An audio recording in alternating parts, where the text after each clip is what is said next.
Good morning, class. So today I am going to discuss about our lesson. It's all about individual differences in your book in Module 4. So by the way, I am Sheila May Dagundong, BS Ed 2 Batch 3. So I am your reporters for today. According to Jane Goodall, every individual matters. Every individual has a role to play.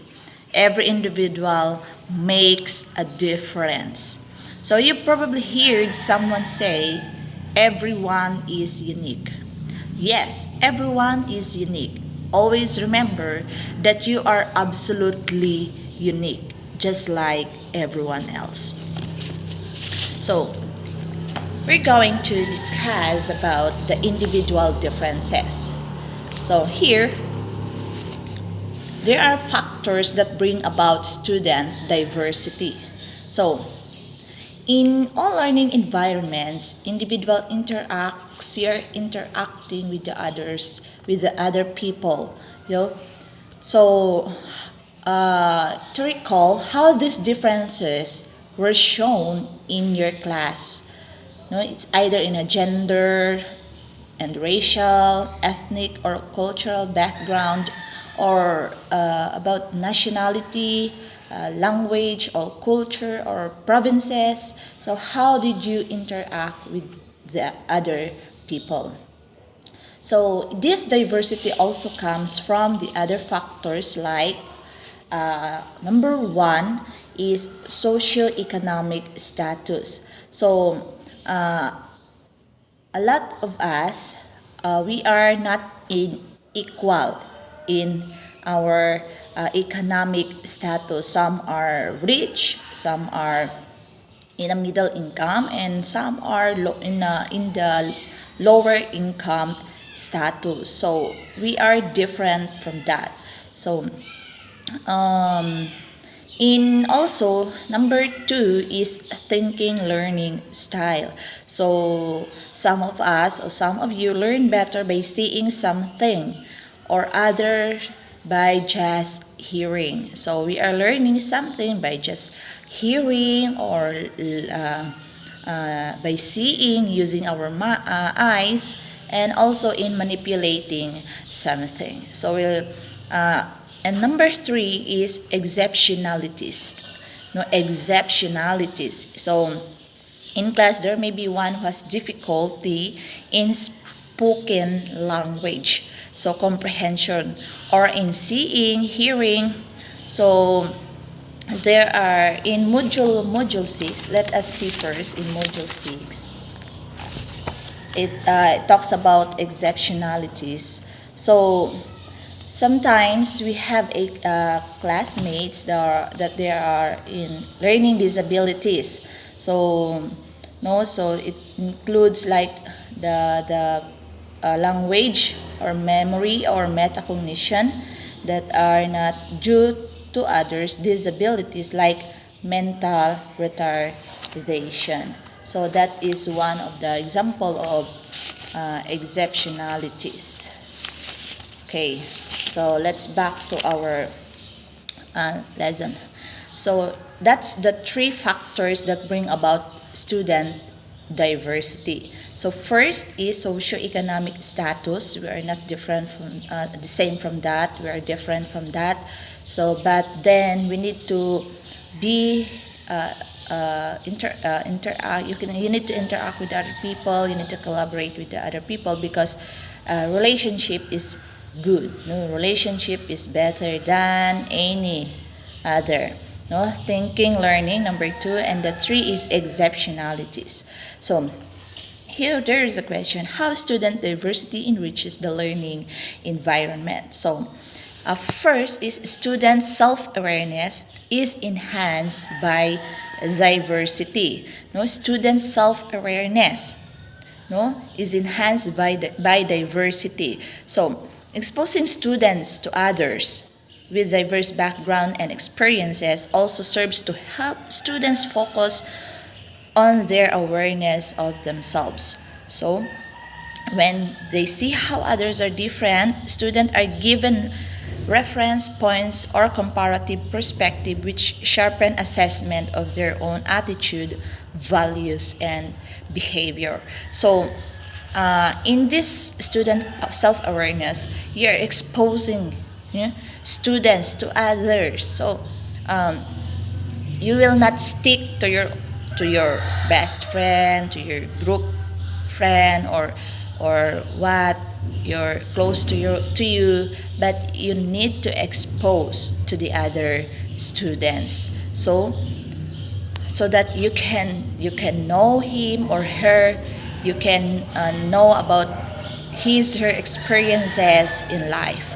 Number two is student diversity contributes to cognitive development. Yeah, it is true. So when you collaborate with your co-students, your mind, your cognitive development will develop also. No, you have that opportunity to gain access. So we need to collaborate with your co-students. No, you need to have a access with your co-students. So it's either in by peers or by groups, no, or all of you has to you need to be attentive, no, if what the teachers told about us. So, and then also in number three is student diversity prepares learners for the role as a responsible member of society. Yes, no, it is absolutely yes. No, so we need to be diverse, prepares learners for their role of responsible member of society. So in our society, we need to be responsible as a member of our society, as a citizen of our society. So especially in our classroom, you need to be responsible. You need to be a good student in our campus, no, and also in our society. And number four, student diversity can promote harmony.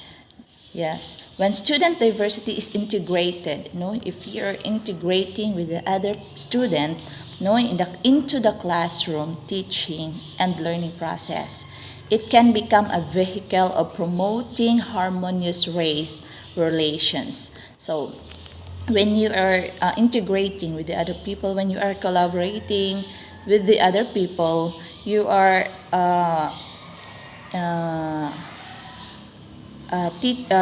processing your relationship with the other students. So that's for the student diversity enriching learning environment. And some tips on student diversity. First is encourage learners to share their personal history and experiences. So as a student, as a teacher someday, you need to encourage your student, your learners to share their personal history and experiences in life. So let them speak, let them express and realize how their life go on, no, so that they can speak, no, they can tell about the story of their life. So number two is integrate learning experiences and activities which promote students' multicultural and cross-cultural awareness. So this can also provide opportunity for interaction among students. So you're providing opportunity, no, for interaction among students. No, so and then as a teacher, you have that strategies, you have that plans how you deal with your students into diversity. So let them express what what the story tells about their life, or they express about their experiences in life. Number 3 is, aside from highlighting diversity, identify patterns of unity that transcend group differences. So that is, periodically place students in homogeneous groups on the basis of shared democratic characteristics. For example, same gender groups or same race or ethnicity groups, you're going to group them by gender or by ethnicity group. So something like that, you're going to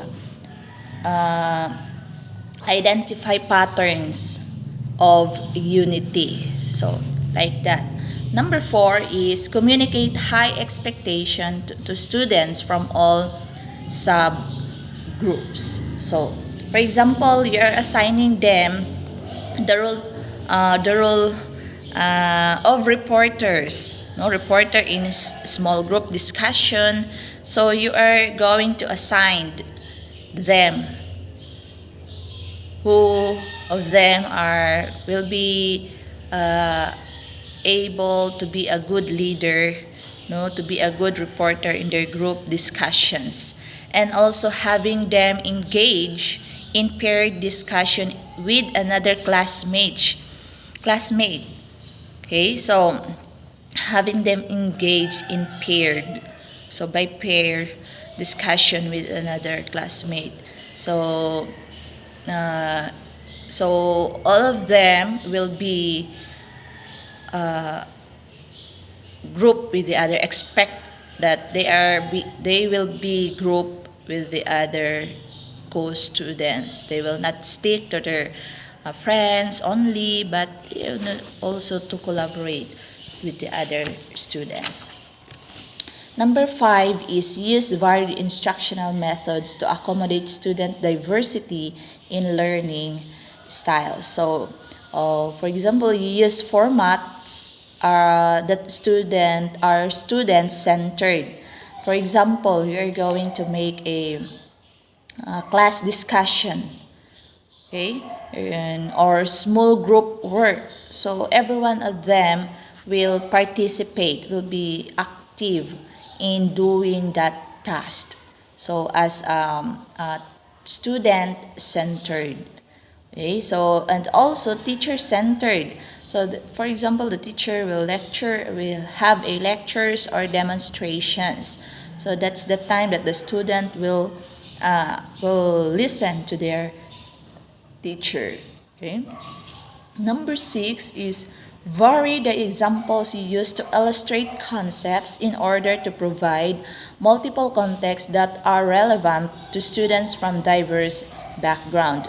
Okay, so for example, have students complete personal information cards during the first week of class and use this information to select examples or illustrations that are relevant to their personal interest and life experience.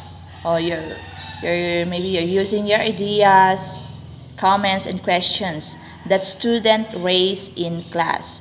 So that's the one examples that you use to illustrate concept in order to provide multiple contexts. So number 7, adapt to the student diverse background and learning styles by allowing them personal choice and decision-making opportunities concerning what they will learn and how they will learn it. So by promote positive student attitude toward subject matter.